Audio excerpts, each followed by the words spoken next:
Buenas tardes, soy José Gerardo Batún, presidente de la Asociación Quilla-Ledén. En esta ocasión vamos a hablar de los ausentes en el Dream Team en contra del bicho.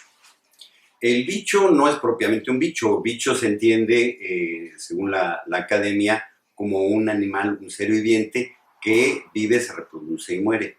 Pero el virus realmente lo que resulta ser es una información que está codificada y que se replica dentro de la célula. Esto es como si fuera un chip que se le mete a un organismo, digamos un celular, y que dentro del celular se replica, o sea que se repite, pero no vive por sí mismo. Entonces, estas son precisiones que son muy importantes y que nos marcan cuál es la necesidad de la respuesta que le tenemos que dar como humanidad a la confrontación que estamos teniendo en la pandemia. Nos preocupa mucho que en el Dream Team del combate al virus no se haya incluido sobre todo tres personalidades muy importantes. Una, que es una abuelita.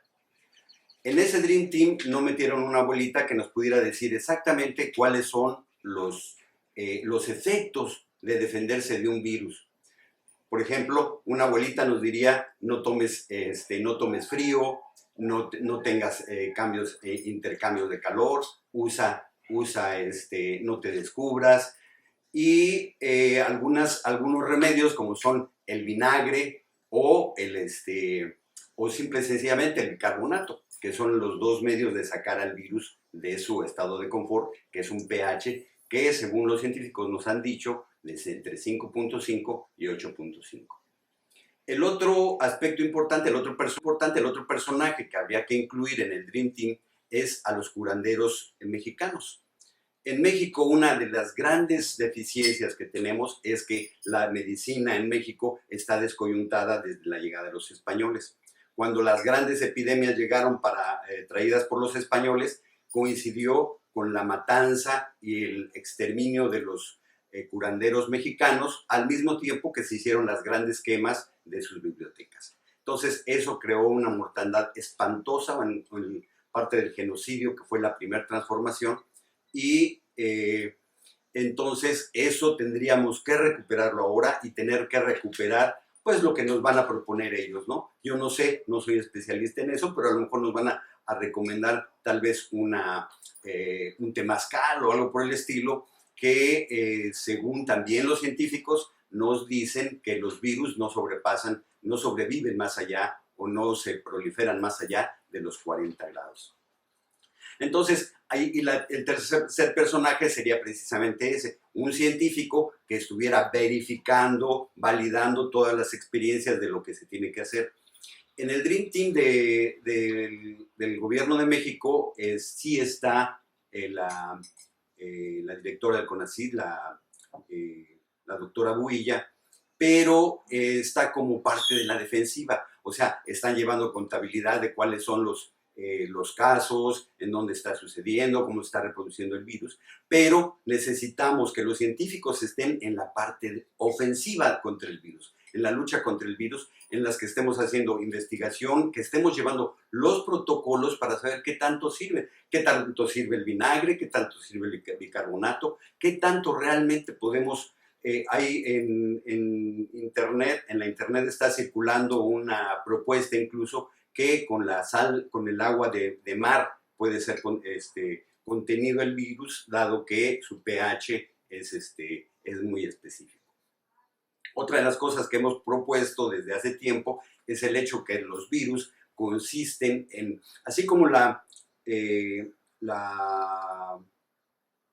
fotosíntesis sucede en solamente una parte del espectro, o sea, las plantas toman una parte del espectro luminoso, otras otro, y así. De hecho, las plantas nos denuncian cuál es la parte que están tomando de acuerdo al fruto que nos dan. Así tenemos los limones son del verde, los tomates del rojo, y así sucesivamente. Entonces, nosotros quisiéramos saber que los científicos nos digan a qué frecuencia responde el virus, de tal manera que podamos saber con qué radiofrecuencia lo podemos frenar. Esto haría realmente que cosas como eso o el hecho específico de la misma temperatura que yo mencionaba antes. Una de las cosas por las que desde mi punto de vista se ha proliferado el virus en Cancún y en Baja California es porque el virus está perviviendo en los lugares fríos. Ahora dicen, bueno, en Cancún no es frío, es caliente, pero ese es el detalle. Como estamos trabajando excesivamente en lugares calurosos, estamos abusando de los climas en donde la falta de purificación, de sanitización de los aires nos implican estar en medios fríos donde el virus pervive y donde están ciclos cerrados donde tenemos complicaciones de esto. Entonces, los científicos tendrían que dar respuesta a esto. Se puede decir que México tiene una gran posibilidad de salir adelante. Su capacidad tecnológica es tan grande que nosotros sabemos que así como los mexicanos sabían de la rueda, del círculo que hace la Tierra alrededor de un sol central que tarda 25,000 años. Entonces, ese tipo de conocimientos están totalmente desusados, ignorados, por decirlo de una sola palabra. Entonces, tenemos que recuperarlo, tenemos realmente que hablar de la valía de esas cuestiones. Y la otra situación que tenemos que prever es la misma situación económica. El punto más grave de lo que va a ser la pandemia va a ser la parálisis económica en la que nos vamos a enfrentar.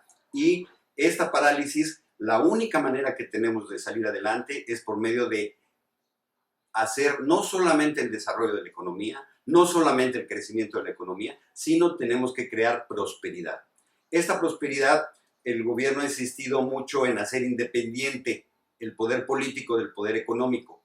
Este poder económico tenemos que hacer que funcione a partir y en función del pueblo, de la gente más necesitada.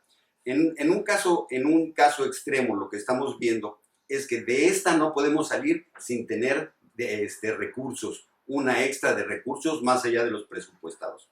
Hay dos básicas maneras de resolverlo. Una, la inversión extranjera, y dos, la deuda.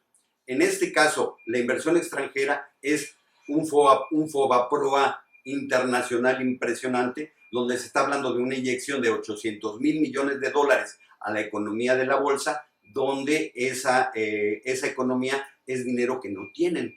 El gobierno de los Estados Unidos tenía una deuda el año pasado de 23,500 billones de dólares y ahora le inyectó cerca de 800,000 millones. Entonces, esto está lejos de toda proporción, es dinero que ellos están inventando y con eso tendrían el recurso para hacerse dueños de nuestras empresas y de nuestros procesos y hacernos trabajar, digamos, para producir una riqueza que al final los beneficios mayores no quedan en manos mexicanas. La otra posibilidad es que se haga el desarrollo en México a partir de deuda, que nosotros efectivamente seamos conscientes de que estamos pidiendo dinero prestado de las generaciones adelantes, que estamos pidiendo dinero prestado de nuestros nietos y que ese dinero lo vamos a hacer productivo. O sea, tenemos que desarrollarlo directamente a hacer negocios productivos. No, tenemos que aprender de lo que nos pasó, no solamente hacer infraestructura, que era lo que se hacía anteriormente, pagando carreteras 3 veces, con los grandes cúmulos de corrupción y al mismo tiempo sin recuperar ese dinero. Tenemos que hacer negocios que sean productivos, que puedan recuperarse ese préstamo que lo hayamos tomado solamente como inversión. De esta manera podremos salir adelante y poder sacar el país